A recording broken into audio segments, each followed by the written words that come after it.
I just want to take a little poll. Who's brand new to this space, never been here before? Excellent. Well, I hope you'll come back. We're kind of winding down with our season, but we have a few upcoming events I want to make sure are on your radar. We have Egyptian-American writer and activist Mona El-Tahawy coming to talk about the need for a feminist revolution in the Middle East. We've got Buddhist monk Matthew Ricard on the power of altruism, and France's leading public intellectual Bernard-Henri Lévy on the rise of anti-Semitism in Europe. So please come back for one of those talks. You can join our mailing list. The ushers have slips for you to sign up. If you sign up for our mailing list, you'll be entered to win tickets and other fabulous prizes. We also live stream all of our talks. You can find them on our website, jccsf.org/on-demand. And our programs also appear weekly on our public radio show, Bina, on KALW. I want to thank our community partner for tonight's event, Keshet, and also give a shout out to Books Inc., our wonderful local independent bookstore here to sell Maria's terrific book tonight. Thank you, Books Inc. Please buy plenty of copies of this wonderful book. Maria will be signing after, and we'll also have lots of time for your questions, so think of some good ones. Now, I'm so thrilled that we have Maria Bello here. She is a mother, actor, activist, and author. Her essay in the New York Times Modern Love column, Coming Out as a Modern Family, is one of the 10 most popular articles in a decade. Her Whatever campaign supports human and equal rights causes, with a portion of proceeds from the sale of products on the site going to support HRC, Quality Now, and We Advance. She lives in Los Angeles, and she accepts no other labels at this time. Maria is joined tonight in conversation by New York Times bestselling author Ayelet Waldman. So please join me to welcome Maria and Ayelet.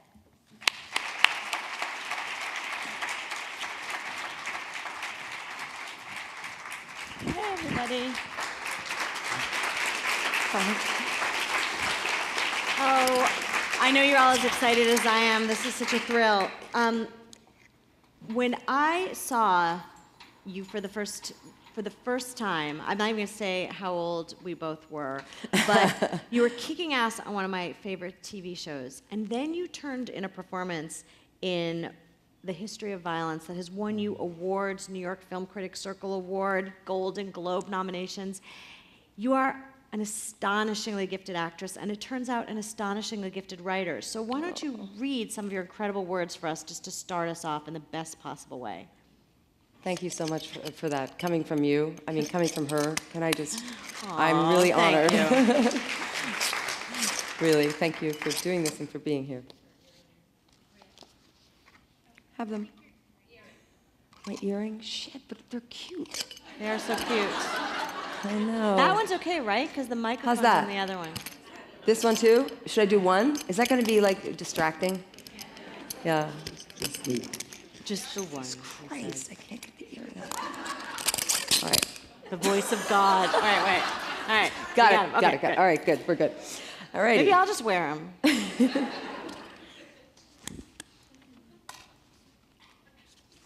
Even Maria Bello has to wear reading glasses. Yeah. The big ones. Not as bad as Claire's. Okay. Chapter 11. Am I LGBT or W?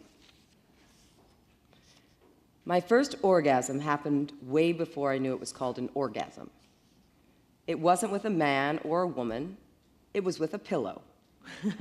I just felt the sensation in my body, and I liked it. So back then, I didn't know if I was straight, lesbian, gay, bisexual, or transgender, or a pillower. I am thinking maybe we should change the label to LGBTP. Yes, let's add a P, but not for pillow. Let's add a P to honor a great black, gay, transgender AIDS activist. Her name was Marsha P. Johnson. When people asked her what the P stood for, she said it meant, pay it no mind. To me, she was proclaiming herself a whatever. In July of 1992, I was sitting on a cement wall overlooking the Hudson River with a sweet boy from Long Island that I had been dating for a year. We were looking at the water on a sunny day, just minutes from breaking up. I was very into my full moon goddess circles and rituals at the time, and the down-to-earth Catholic boy was freaked out by that. I had told him I was a witch the day before. That didn't go over well. He didn't think his mother would approve and was about to tell me goodbye when I pointed at something bobbing in the water. "What's that?" I asked. He said, "A log." I said, "No, it's not. I think it's a head." When I walked closer to the pier, I could see it clearly. It's a fucking head.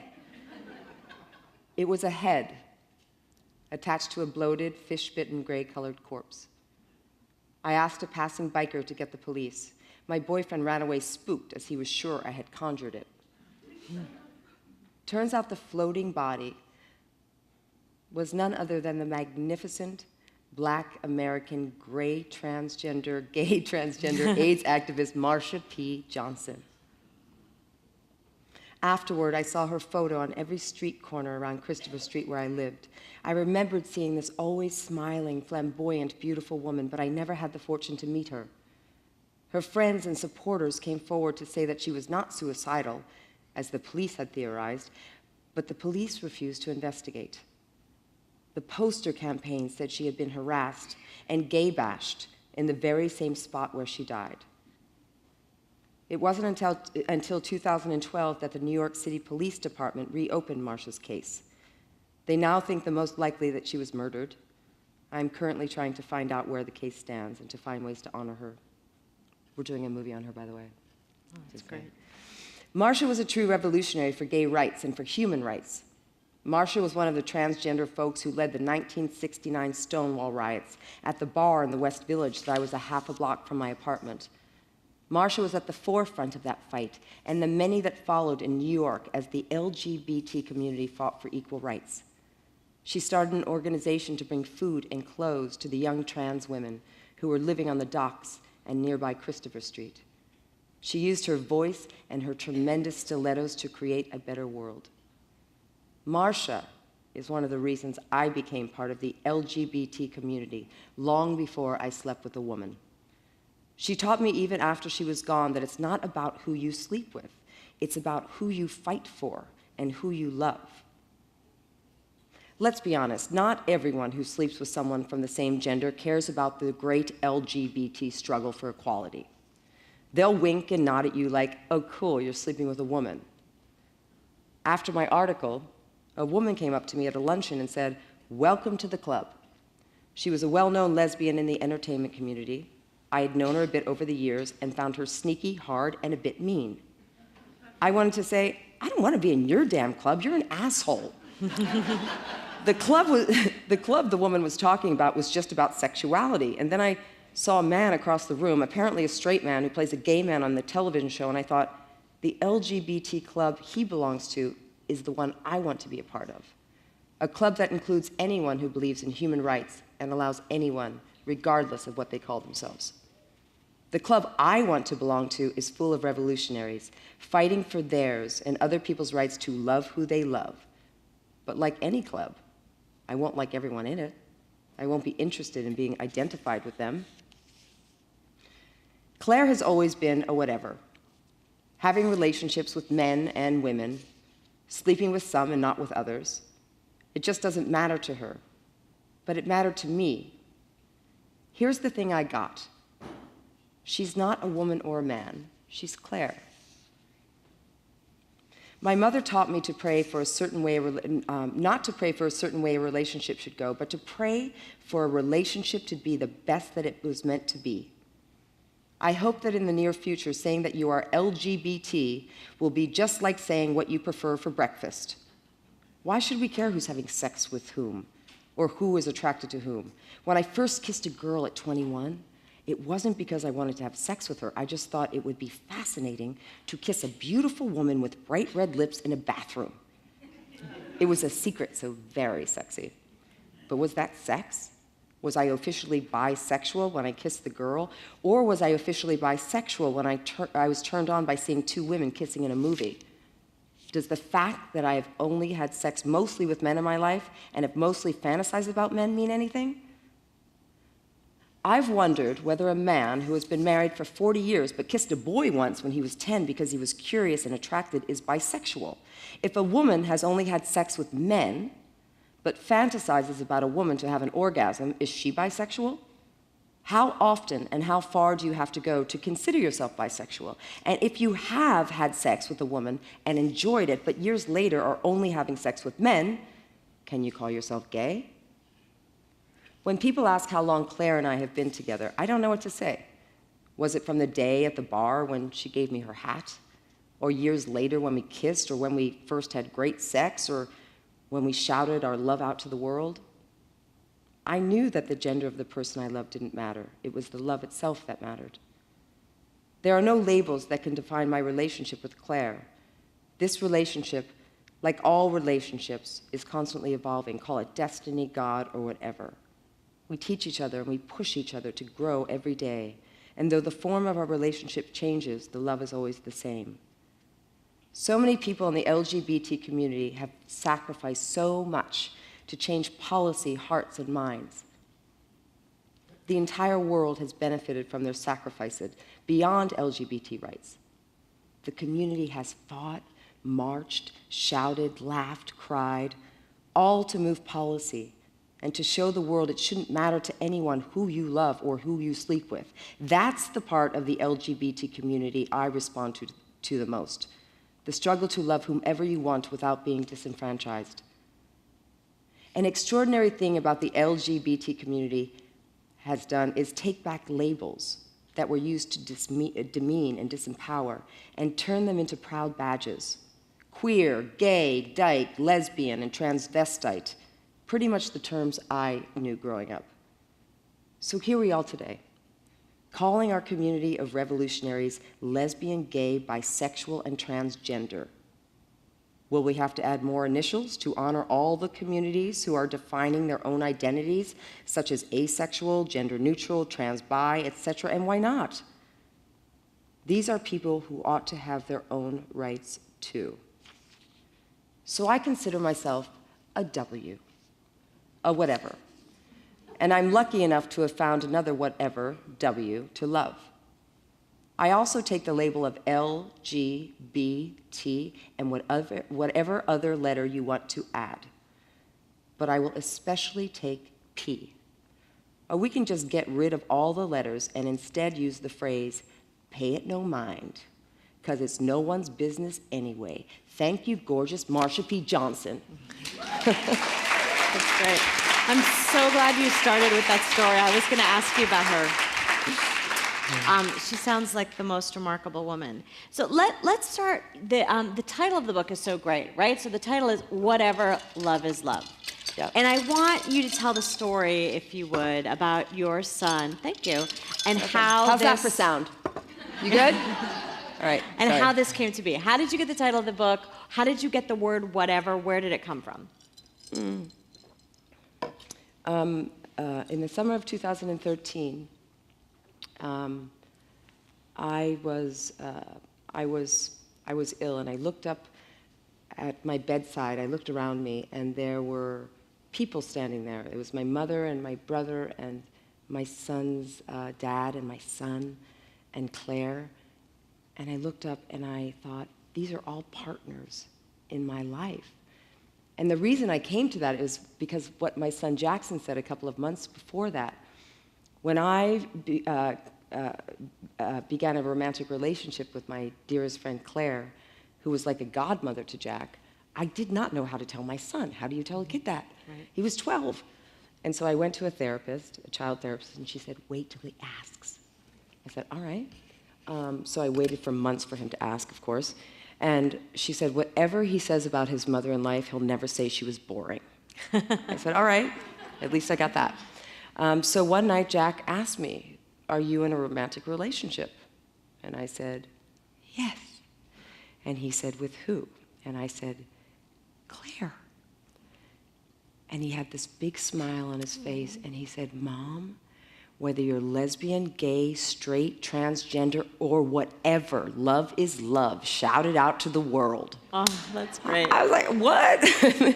And this child, that moment completely transformed my life and made me start thinking about labels and what they all meant. So, you know, I have a bunch of kids, and my oldest is 20, and I feel like when she talks about her sexuality, when her friends talk about their sexualities. The same is true all the way, my younger daughter as well. They seem to have so much more ease about it than our generation did. I mean, they sort of say, oh yeah, he's heteroflexible, or she's heteroflexible. Like, what do you think? Do you think? I'm with you. I understand. Last year, Facebook added 51 new gender identities and orientations, right? Besides male and female, and I looked it up, and I'm like, I'm at least 15 of these. I mean, look up cisgender. Many of us in this room are cisgender. You would never know, but you look up these definitions, and these kids, they're really leading the way. They're saying to people, we're many different things. My label doesn't fit into a box. I always joke and say LGBT. Pretty soon it's going to be the whole alphabet, LGBT, A, B, C, D, da, da, da. And the more of us, the better, right? Standing in line and marching. Right, absolutely.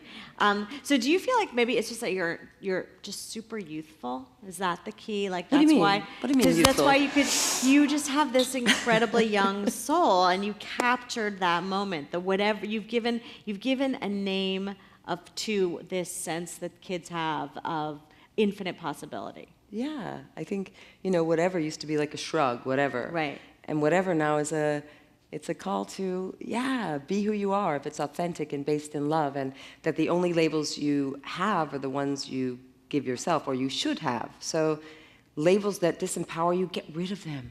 Labels that make you feel powerful or feel proud to be part of a community, take them. Take them all, or embrace them, or make new ones up. So this, you sort of, I remember I was sitting at my computer, where I often am, and I got a text from a Facebook message from a friend, and she said, oh my God, Maria Bello just came out in the New York Times. And I'm like, what? And I know you must have heard that. Maria Bello just came out. Like, it was right.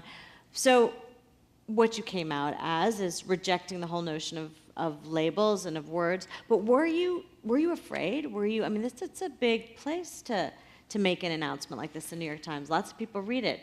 I have to say, I've been for the last decade, since the Modern Love column, that's the first thing I go to every Sunday is Modern Love column. And I wrote a couple of them, and I never sent them in, and I thought one day.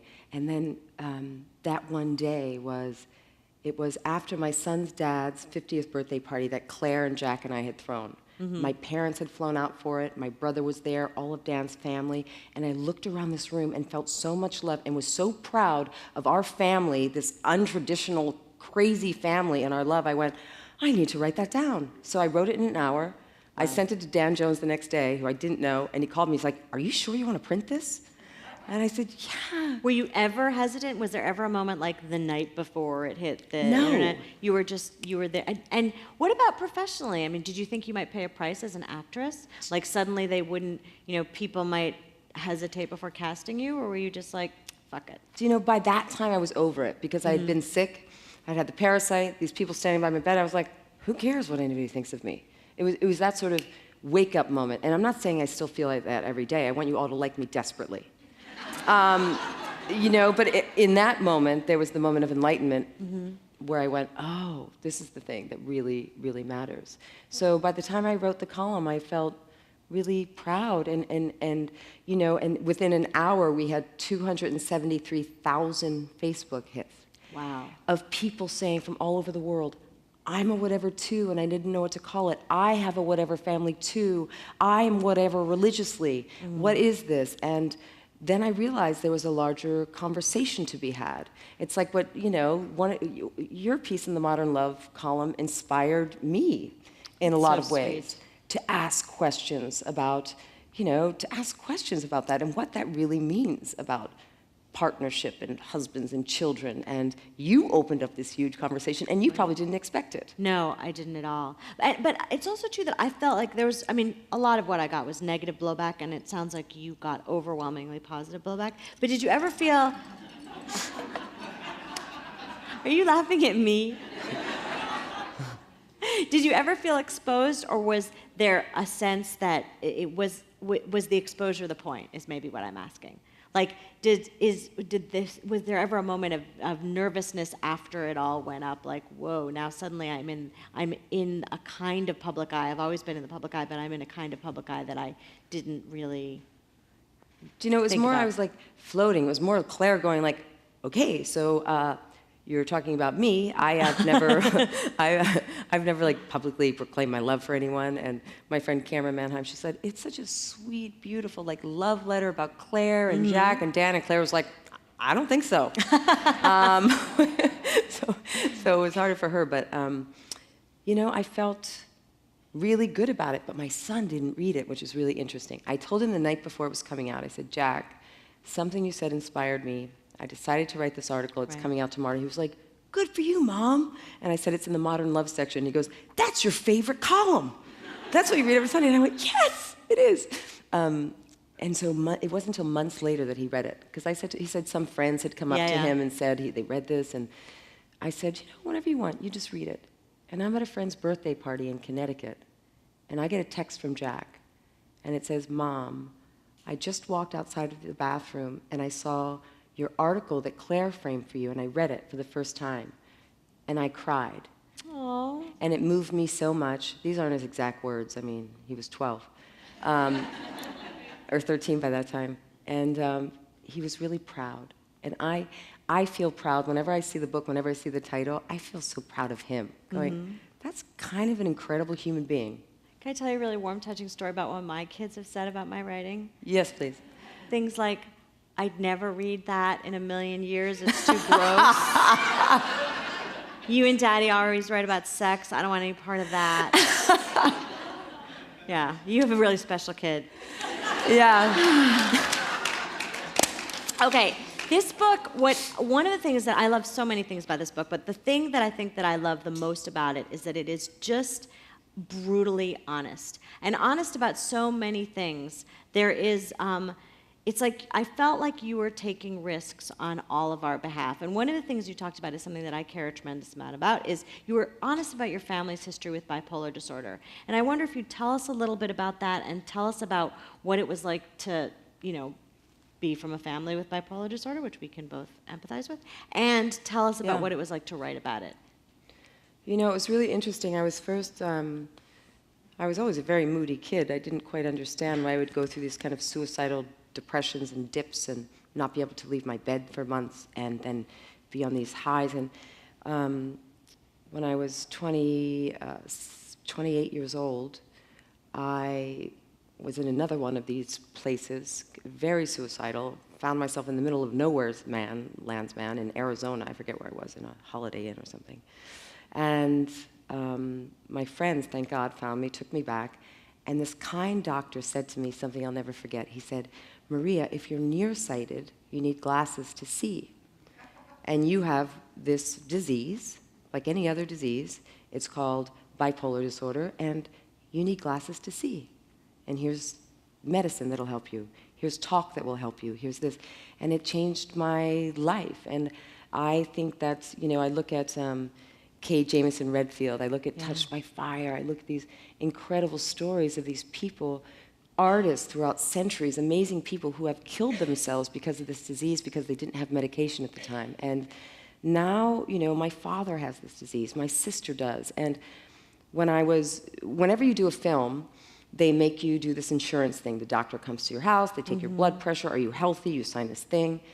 And just 6 months ago, I decided to write, because they say, what prescriptions are you on?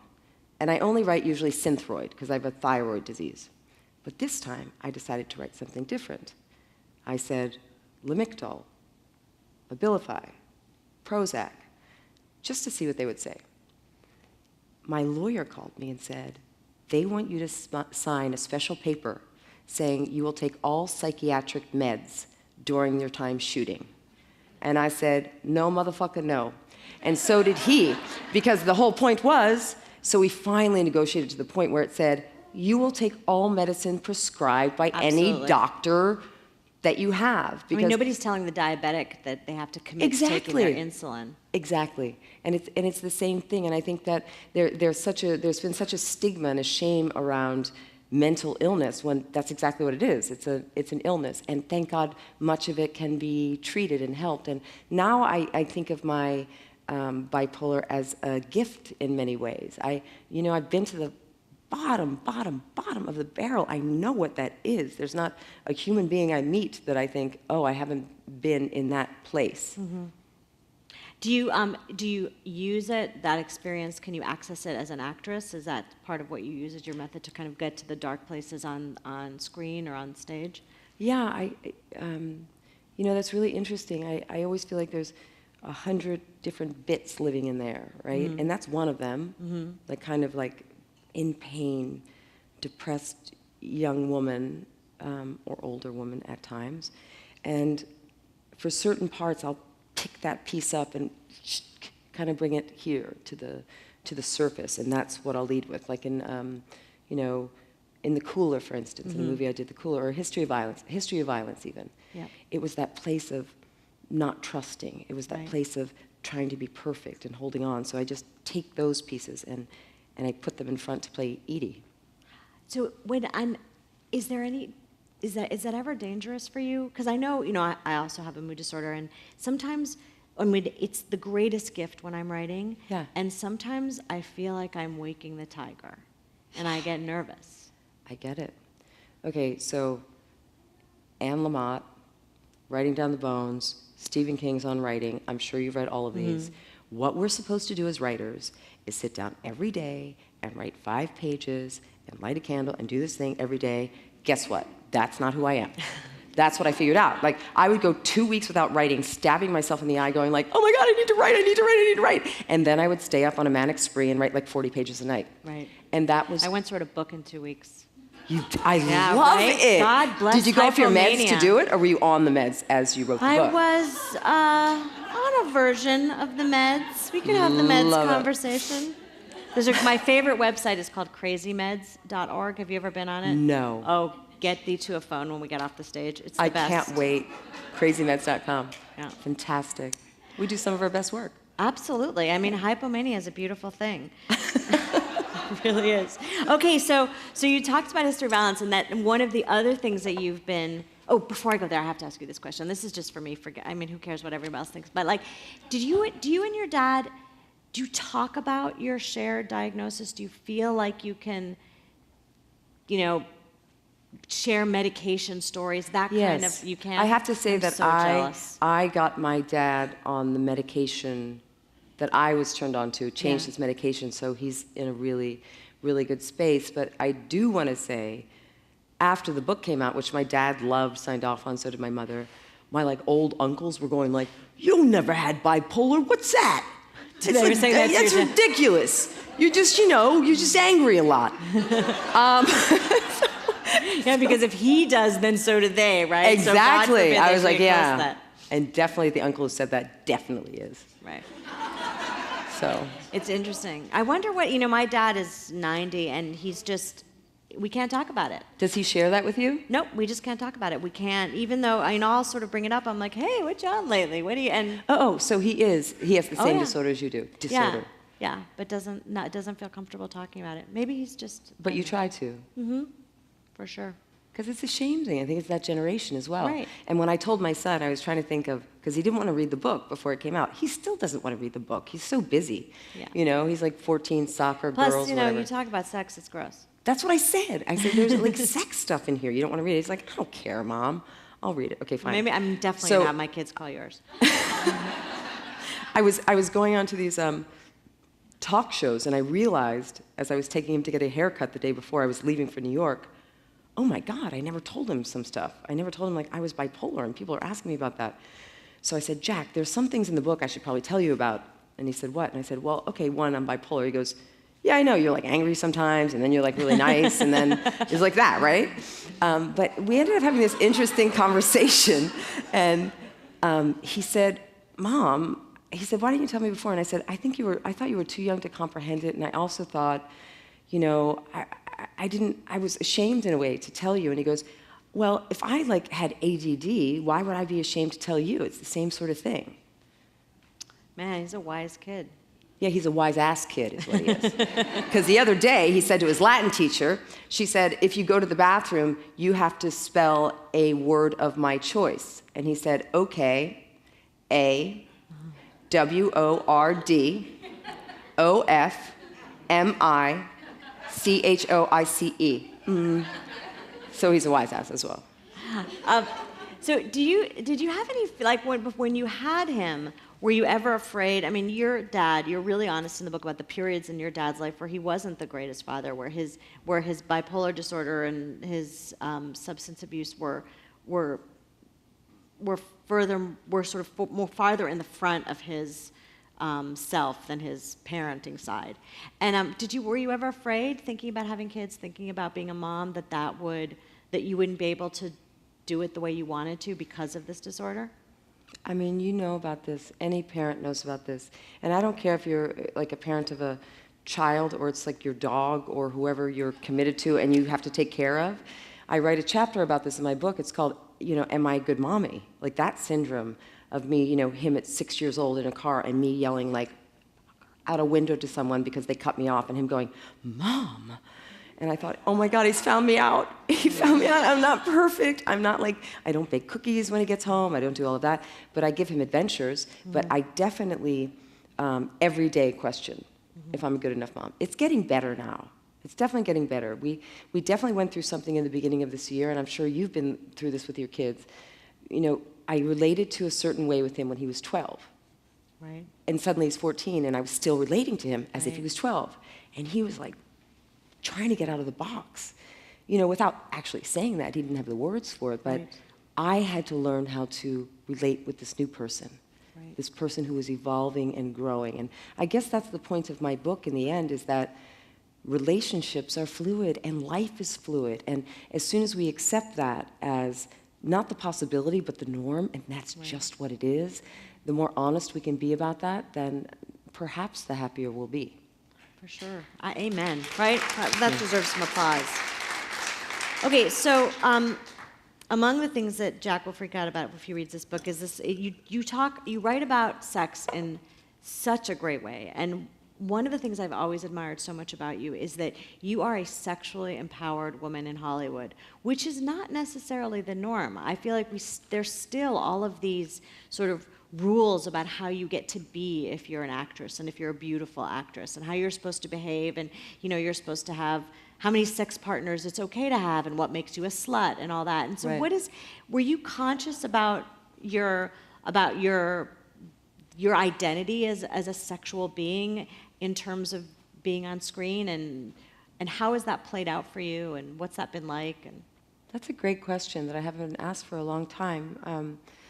I was watching Outlander the other night. Anyone watch me Outlander? too. Oh my God. Oh my God, it's like such bad Harlequin, but it's so good. Yeah, at this point, it's just all about the spanking. It is. Oh my God. I can't believe you did that at the same time, It was like, all right.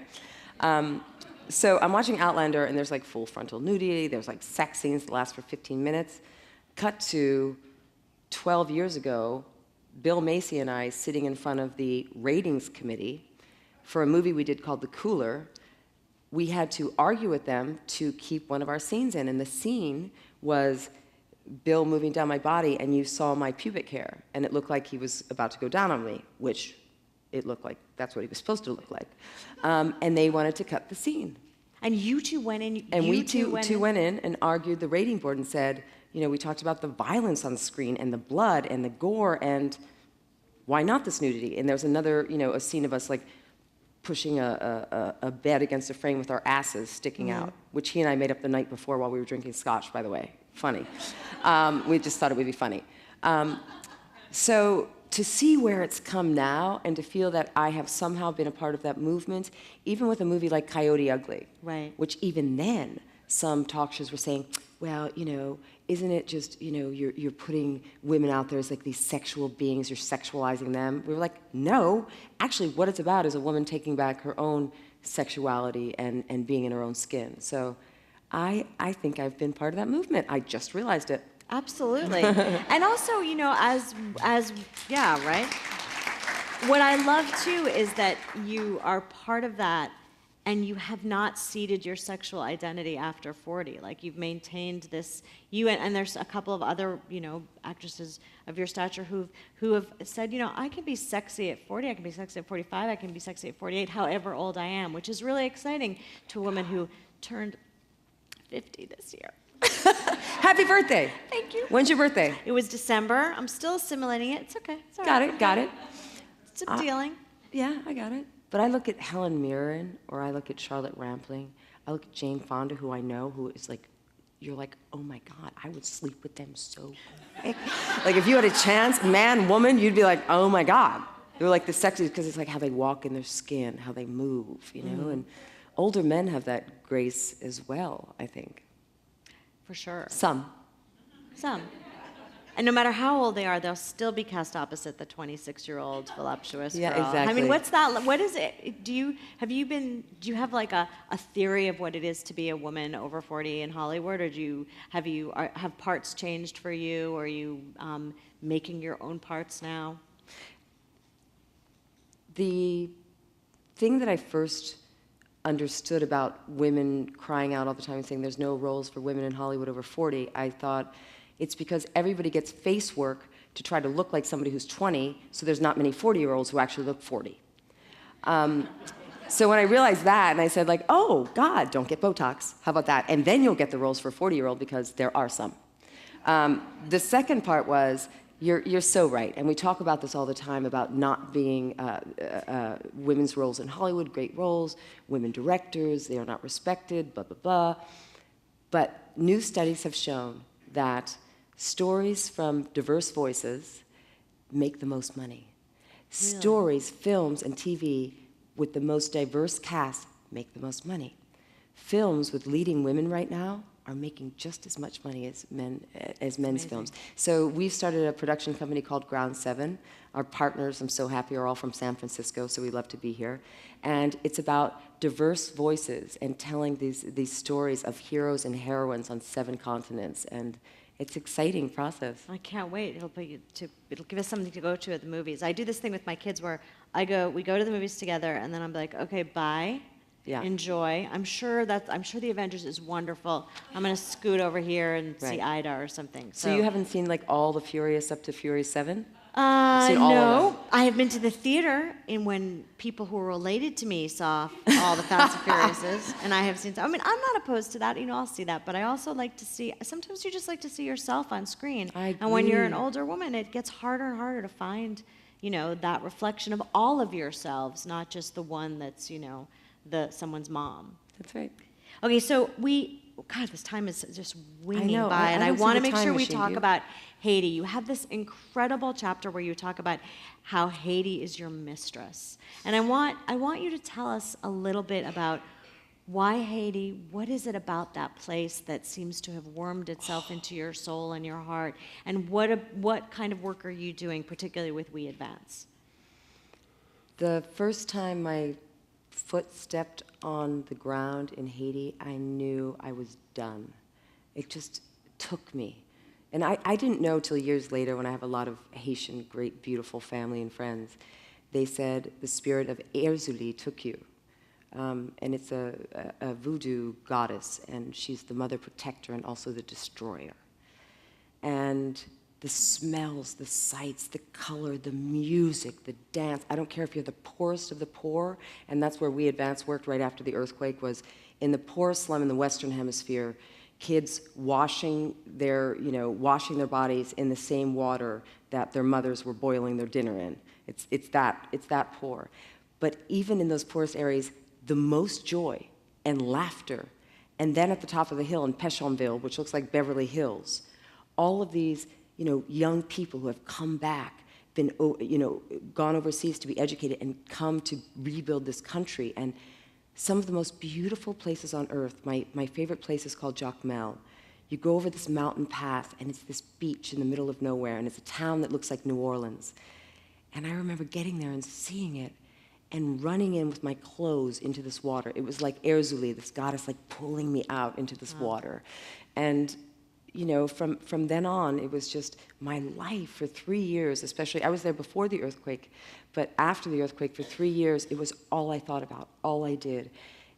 Every person I was related to, in relationship with, we were all involved with this woman, and it brought us together, and it tore us apart. I saw the best of what human beings could be, and I saw the worst of what I could be, and the best of what I could be. And in that chapter, I read about being a humanitarian, and I say, I don't think I am a humanitarian if it's just serving selflessly, because I think sometimes, those of us who are in disaster zones, that sort of thing, we are going to give relief, but we're also going to get relief.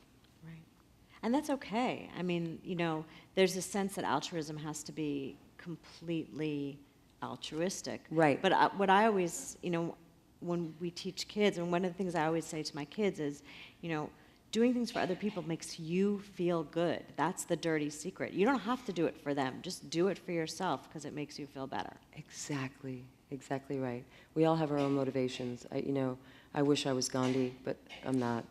So now what's Someone the said to me the situation? other day, this is funny, because it was a San Francisco reporter, and he said, so your website, whateverloveislove.com, and we have great products, and our products that the 90% goes back to HRC, Equality Now, and then the more like upscale, the next level of products, 10% goes to HRC, and he was like, now why is that? You're trying to make money? And I'm like, I'm not a charity. I was like, I have a charity, but I'm not a charity. Absolutely, and so it's man. hard for some people to kind of wrap their minds around that. They think like you write a book about love, like, why would you make money off of that? I was just rereading Virginia Woolf's A Room of One's Own, and everyone always remembers One the of my room favorite part. books ever. Right, but the money part is a big thing for her. I mean, she Wow. says she's all about like a woman needs 500 pounds a year, and that's what gives you the liberty to be an artist, and you can't hide from the fact that you need to earn a living and support your children and support the people you love. That's right. And that we're happy to claim our room, but we're afraid to claim the money that we're owed. So you go ahead and take your money Give off it. your website, You too. sister. All right, now, one of the things that's very clear in this book is that you come from a long line of supremely kick-ass women. And I want you to tell us a little bit about them. Is it Babchi? Is that? Bachi. Bachi. All right, so start with your Bachi. It's Tell spelled us- Babchi, but we call her Bachi.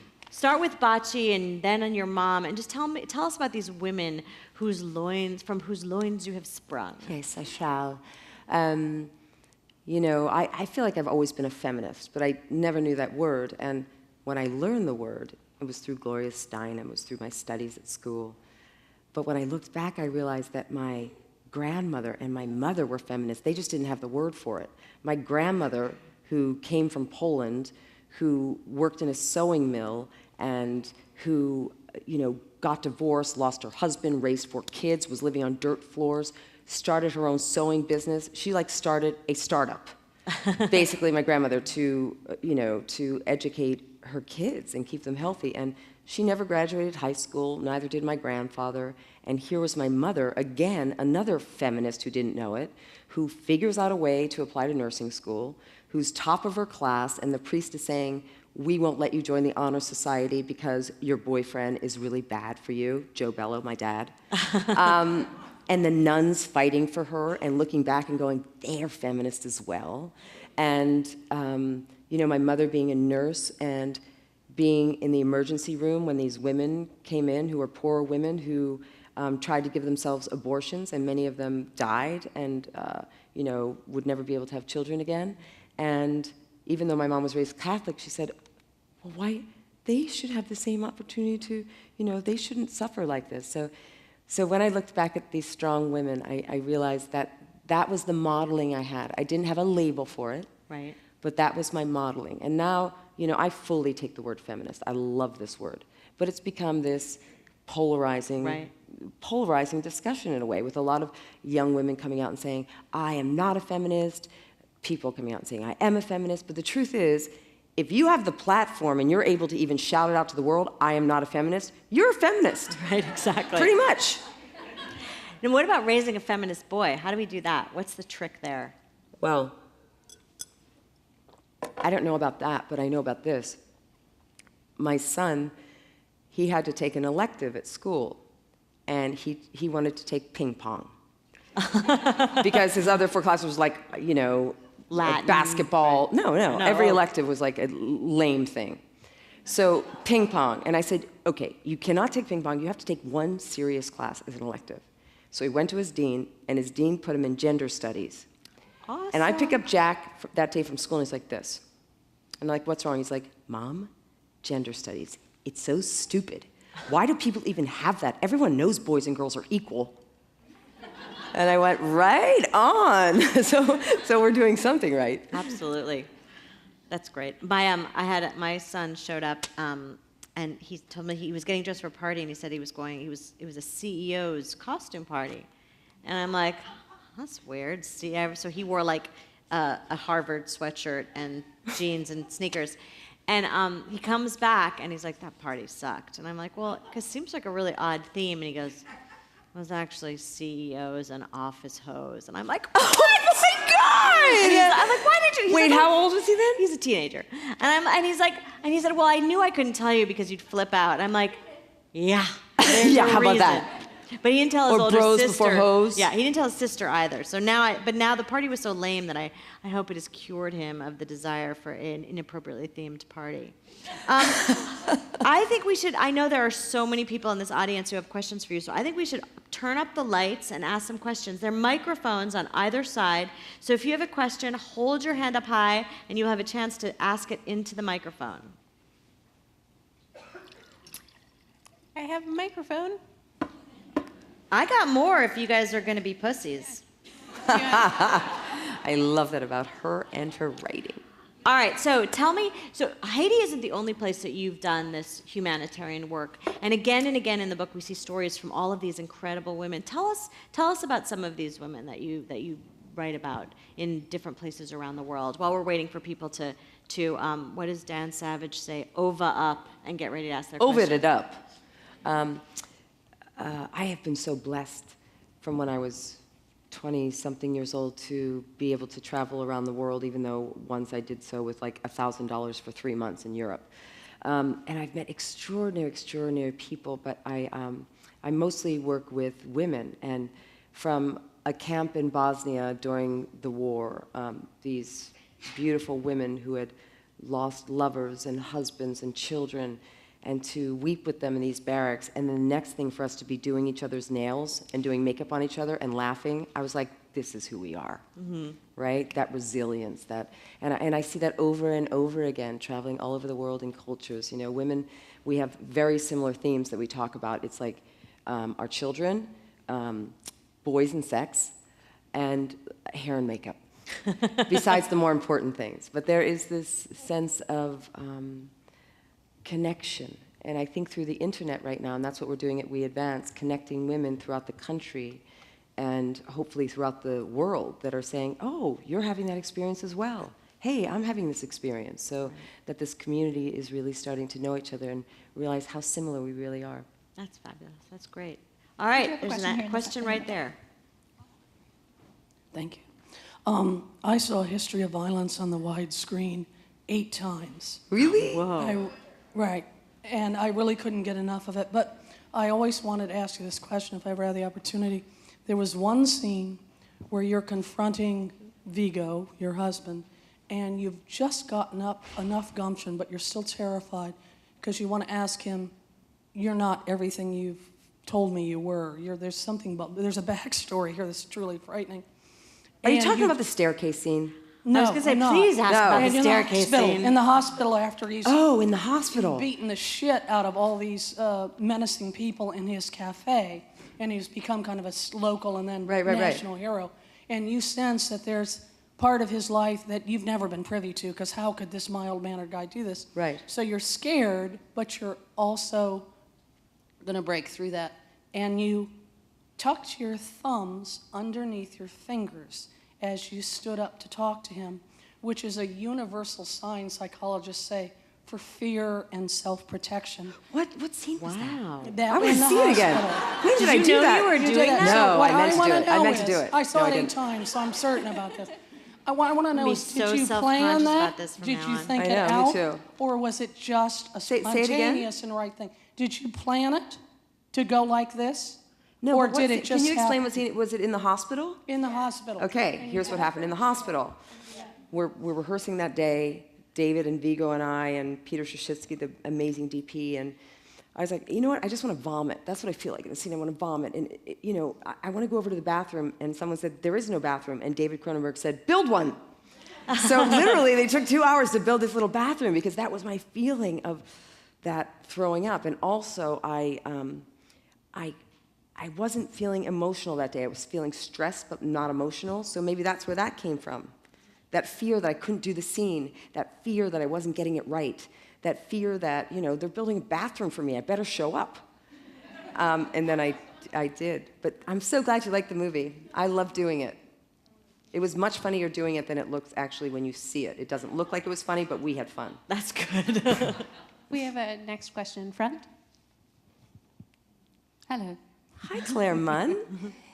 So I have a question for you, my love. Here we are in the wonderful Jewish community, and I've known this place when I lived here. And you had a chapter around, am I Catholic? And here we are again, talking about labels, and there are so many different people here of different nominations. I would love to know a little bit more about how you feel after this book tour, after being home and being here. That's really a good question, Claire. We don't have time to talk about that tonight, later, in bed, on the airplane, nothing? Okay. The funny thing is, when I look at our book tour, we've done at least 3 places, Claudia, if you correct me, that were JCC. And I went, what's that about, this openness? What is that? We like strong women. Yeah, maybe that's it, the strong woman thing. But, I really had to ask myself, was I Catholic? My best friend at university was a Catholic priest, an Augustinian priest. We certainly didn't agree on the church doctrine. But he loved me nonetheless. And he felt there was room for different voices in great religions. And so I fell away from the Catholic Church. But it was my heritage. I went to Catholic church for 16 years, Catholic school. And when I got sick, the first thing I did wasn't go, The first thing I did was reach for these rosary beads that Father Ray had given me. And I started to realize that this was, Catholicism was my heritage, but it was a Catholicism that was based in love. And, my Jewish friends, my Muslim friends, my Buddhist friends, we share that similarity. It's not about what book says what and what the guy's name is. Whatever the guy's name is, whatever. Thank you, whatever. Anything that religion that is based in love, that's really a human religion. But mine I see through the lens of Catholicism. So, me and the Pope, we're claiming that right now. Yeah, good Pope. He's a good one. Yeah, really good. About time. He's about inclusiveness. Yeah. People are coming back to the church. My son wanted to go to a Catholic boys' school of all things this year. Wow. We were like, what? What grade is he in? How are we going to get him in a Catholic boys' school? He's going into 9th, and he goes to a very progressive school in LA, but he wanted more structure and more academics. And, we didn't think we had to get a letter from a pastor. Oh. And we finally heard about this church right near our house, and we went in to meet the pastor, and he said, "Oh, Maria, I loved your article so much. Your son sounds amazing." And I went, "Oh, thank you, Father." So I'm back in. That's great. And he's going to that school. Awesome. Next question. Question up Here there in on to back. the right. Yep. Thanks, Claire. Hi, I have a couple of questions. It's interesting because you were talking about the Catholicism. My question was, I'm an Italian Catholic myself, or raised Catholic, I should say. How was it for your family with your newfound lifestyle? That's the first question. And the second question, would you ever consider with your movie production bringing your book to the screen? Maybe directing it yourself?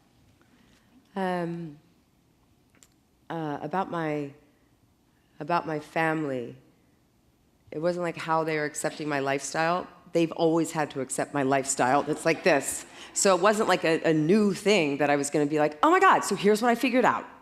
And here's where my life is right now. So it was sort of, they were used to that idea. And thank God I have parents that have done a lot of work on themselves, and brothers and a sister and who have done the same, that we're all excited for each other's new discoveries and curious. And not that it's not hard sometimes, right? I mean, I know you writing books and some personal things come up sometimes, and it can hurt people. And I was really afraid of that, of hurting people, and I'm sure it does. And I just have to believe that there's a reason for it, and it's okay. And in terms of my book going to the big screen, there's parts of it that will, little bits that I touch upon, that we've built upon, that are screenplays. That one's a screenplay now. And Claire's the director in the family. Next question in front. Hi, you talked about being very seriously ill, and I wondered how you recovered from that. How did you get well? through the grace of God. Really, it was one of those things where I had never really been sick. I mean, I had a natural childbirth, 22 hours in a thunderstorm with a glass of wine only and an aspirin, and I wanted to shoot myself. But that was the only time where I felt like that pain, but it was like that pain when I went up in bed and went, this pain, I didn't know what it was, and after, a week of emergency room visits and different medicines and doctors all over the world and trying to figure out what was wrong, and they still couldn't. I was in the hospital, and there's thousands of parasites, and they can't diagnose them. And thank God we had 2 doctors, Fishman and Shamsi, who said, take these pills. I mean, they make you crazy. I had to be in the hospital to take the pills. It's like chemotherapy. But I did it, and it knocked it out of me. But it was 3 or 4 months where I was, and they operated on me. They thought there was something. Yeah, it was a crazy time. But 3 or 4 months. But you know what those 3 and 4 months did? It gave me time to go back to these journals, 150 or so, from when I was 13 years old, and read my life over again. And I saw many patterns, and I asked so many questions, and that's how this book was born. So in a way, this parasite, maybe it was eating me alive so that I could live. Well, thank God. That was very poetic, wasn't it? Nipped it in the bud. I need to write that down. Yeah. That's for like the 12th edition of the book. That'll be your new preface. Exactly. Or the one we write together. Would you like the question? Dude, totally. Next Question is back up there. here in the center. Yes, welcome back to San Francisco. Happy I to have be a transgender child who recently has come out to us and the world, and it's going remarkably smoothly here in San Francisco. SFUSD has been remarkably supportive and so on, and our friends and family and community here have been as well. It's actually been remarkably smooth and positive. But one of the universal comments I get from all my friends and family here in the area is, thank God you live in San Francisco. Thank God you don't live in Arkansas, Oklahoma, etc. And so I'm curious, like on this book tour, are you going to Arkansas, Oklahoma, and so on? Let me ask you first, how old's your child? 13. Congratulations. What a huge... He, she, they must have learned something, some great values to be able to just be and come out and say that and for you to be proud. That's amazing.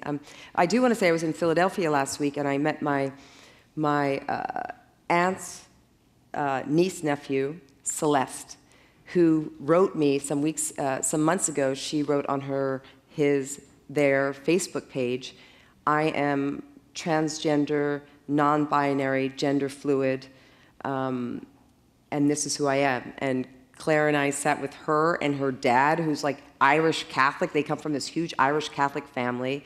The grandmother is so lovely. She's 94, and she's like, I love you, Celeste, boy, girl, I don't care what you were. And it's kind of like small town Philly. We're not like from the city part. And so I think things are rapidly changing. I don't think it's just San Francisco anymore. I don't think it's just New York. And the more that we talk about it, the more that we are open about it, the more people will catch on. One of my biggest cities I'm doing is Salt Lake City. It has this incredible community of people fighting for LGBT rights. And I want to say like more than half of them are straight or whatever they are, but it doesn't matter. There's this community of love and acceptance, and there's a groundswell, and I'm sure you're really proud. Congratulations. I still can't get the pronouns right. I'm sure you're struggling with that as well. They, their, them. I didn't get it. Okay. Next question over here. Thank you, Maria, for the talk. I really appreciate the lack of labels, the effort towards the lack of labels. I mean, my sister-in-law once said to me, it must be really hard to tell people that you're lesbian because they immediately go to picturing you in bed with somebody, whereas if you say I'm married to a man, they're not going to picture you in bed with somebody. So right. I've really never been into... Particularly not if you have children. Yeah, it's true or not. So I appreciate that. And also, I was wondering if in your book, you talk about struggling with our own identity, or I mean, the whole what is it? LB. Exactly. What is it? LGBTQRSD? Yeah. To me, it sounds so inclusive, but it's really very exclusive because it's basically everybody but straight. That's how I summarize it, and I don't like that. It seems, we're being taken out of just society and just kind of in this boat with everybody else, unless you're straight. So. Here's what I love about that label. Here's what I love about claiming that label, LGBT. Being part of a community that is changing policy and is continually fighting for human rights. And pretty soon, like I said, there'll be like a gazillion of us on the road marching. So, I think this the whole idea you're talking about is changing and getting better for it. And I know people want to pigeonhole you. I have this friend, and two women are together, and they are in a relationship with a man who they love very much, who they love being with, having sex with, hanging out with. It's something called like polyamorous. I don't know what it's called, but they have the most loving, gorgeous relationship. And I think, okay, what's the label for that? So are they not lesbian, gay, bi? I don't know what they are. Does anyone have an idea what we would call that? I don't know. Polyamorous or open Polyamorous, relationship. but very happy indeed. Should we take one more question? We have time for a few more. Oh, a few more. Great. Okay. There's one person who's been raising her hand so diligently down front, so I want to make sure you get to her. I have one right here. Hi, Maria. Hi. I wanted to know, because we've talked a lot about Claire and like the woman side of your relationship. How was it to deal with Jackson's dad and his feelings in a manner that you'll keep him in the relationship, that you're not just hurting and he's running the other direction? How was that, like, dealing with that and making sure that he stayed close? Hard. I think any shift in relationship, when you realize you really get it, you're living in the question, it's fluid, and to fight for a relationship, right? When we broke up, it was about putting Jack first always. But really getting that we will always be partners in life. We will always have this child together. I don't care if we're not living together, we're not having sex. We will be together forever. So when people say to me, a reporter said the other day, how long were Maria and Dan together? And I said, we're still together. I mean, I think it's that kind of simple, which is you get used to it, right? Things change, and Dan had to adjust in some ways. I had to adjust in some ways. Claire had to adjust. Jack has to adjust. And if we are open to the possibility of our imagination that anything is possible, for me at least in my life, it's working. Not every day, I got to tell you. Some days I just fucking hate him. And he hates me, and Claire hates him, and we all hate each other. But most days we're okay. I think there's the idea that the more loving adults a child has in their life. Mm-hmm. I mean, how could that be bad? How to could just that be bad? pile on the extra people that you can go to when you need love, when you need support, when you need acceptance. That's right. So true. Next question is right down here in front. Oh, now I can stop worrying about you. I know, okay. I really appreciate that. That's nice. Mom. These have been all such good questions and so substantive, and I have a completely fluffy one to ask. Go, fluff. I like the fluff. Thank you. So this what is kind of shoes do I have on? Is that what you were going to ask? Not that girly, but that's okay. Pretty that's one. a good one. All right. That's a good one. So I was laying in bed the other night. I probably don't need to know that. Looking at Facebook and seeing Amy Schumer's new video that she did with Julie Louis-Dreyfus and Patricia Arquette. Oh my, the last hysterical day. Okay. The last and I thought fuckable day. I know. I was laying there thinking, God, I would just love to ask a 40-plus actress what she thought of the video, because I was like, oh, that's amusing, but it didn't like kill me or And I thought, this is great. So I want to ask you, what did you think of it? Well, I'll be honest. That's like our best friend is Patricia, so we watched it because of that, and it was hysterical because that's like a conversation we would have, but not really because she's so fuckable. In fact, you look at her and you're like, so it's funny because she is so fuckable. And I don't think those stereotypes are true anymore, but I think it's funny that people think that. It was good. Another question at the top? Or middle, I guess. All right, if you thought that was fluffy. My mother made me promise that I would say something to you today. So you've received a lot of awards and a lot of recognition, and I'm wondering how you felt when you received what probably was an amazing recognition, which is receiving the keys to the city of Sea Isle City. Yes! Are you a Sea Isle girl? 88th Street girl, right across Get the street. out! Did you know the Charcoal House? Yep. No, we own that. We I owned a know. pizzeria at the Jersey Shore. Yep. Did you ever come? Right across the street from my parents lived right across the street from yours. No. Yeah. You knew the Clarks too, Yep. right? Well, and the I didn't Townsend spend Yacht a lot Club. of Did time. they belong to the yacht club? Yes, my brother Do you did. still go to Jersey? My mother just sold a house after 40 years, 2 years ago. Oh my God. We still have a house there. But it is my father's birthday, and he was a huge fan of yours. So somewhere he's up there, it's like, Dick, here's Maria. She's like, Maria. Happy birthday to them, and we have to get a picture and send on Sea Isle. Okay. I had to take my drive down the shore because I'm from New Jersey too. Thank you very much. That's right. And we used to go down we used to cut school and go down the shore, and we would go and we would spend all of our money, but you have to pay to drive home because do, it's the tolls. Parkway or the Turnpike. You don't have a choice. Yeah. And we perfected this technique where we would pull into the toll and then we'd roll down the window and we would just go, and then drive through. And then the idea being, we threw our quarter, we didn't, and the one time we got caught, we were like, and there was a quarter on the ground. See, God was looking out for you. We have another question right here. Hi, so I'm sort of like at the beginning of that generation that doesn't really freak out as much about sexual identity. Unfortunately, like not early enough to be completely unfreaked out. But I've always sort of identified myself as queer, which I guess this sort of sounds similar to whatever.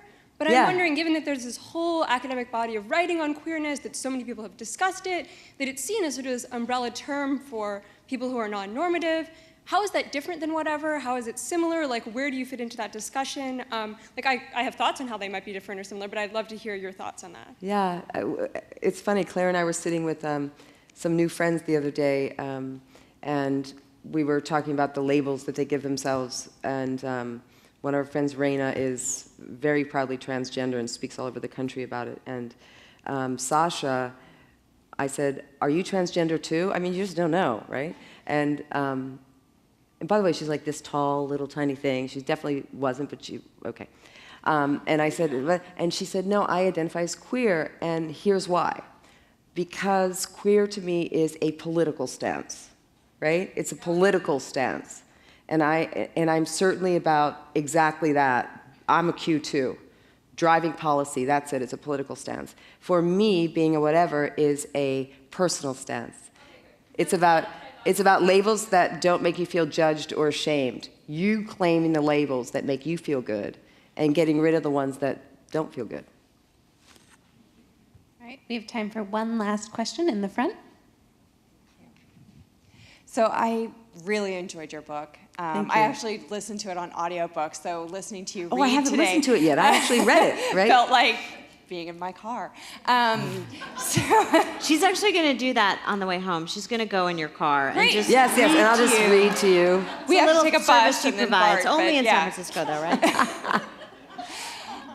And there were so many things that I related to in your book, and one of them is that I have a son a year older, I think, than yours, named Jackson. So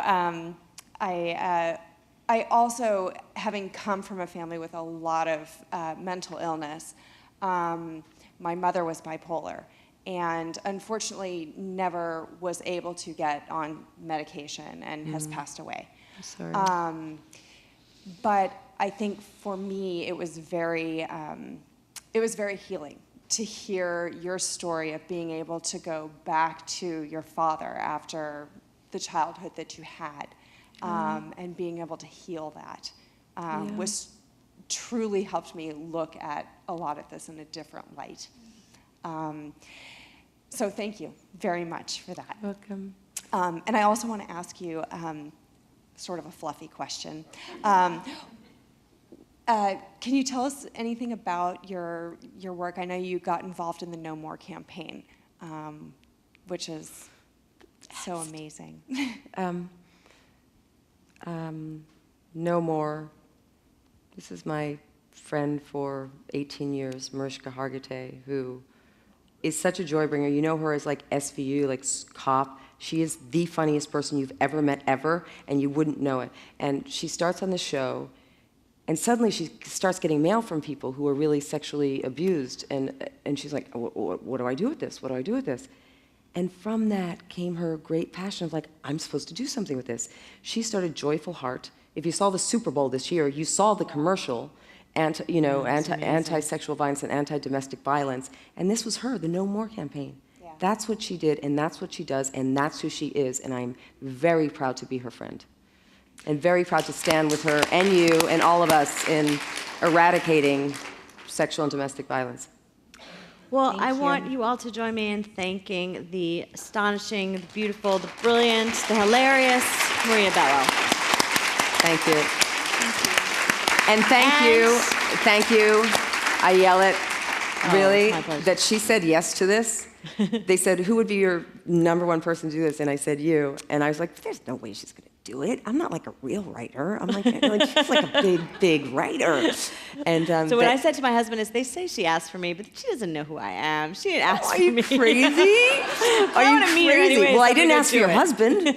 I asked you before your husband. Because, so for you to do this, I really appreciate it. And it just makes me, I feel honored, and I feel that it must be doing something and moving the needle if you liked it. I loved it. Now, I want you all to buy it, because we were just talking about this. As women, we have a right to earn a living. Yes, Go we do. and help Ms. Bello earn her living. Go buy some books. Buy them. Thank you all very much. Don't forget your earrings.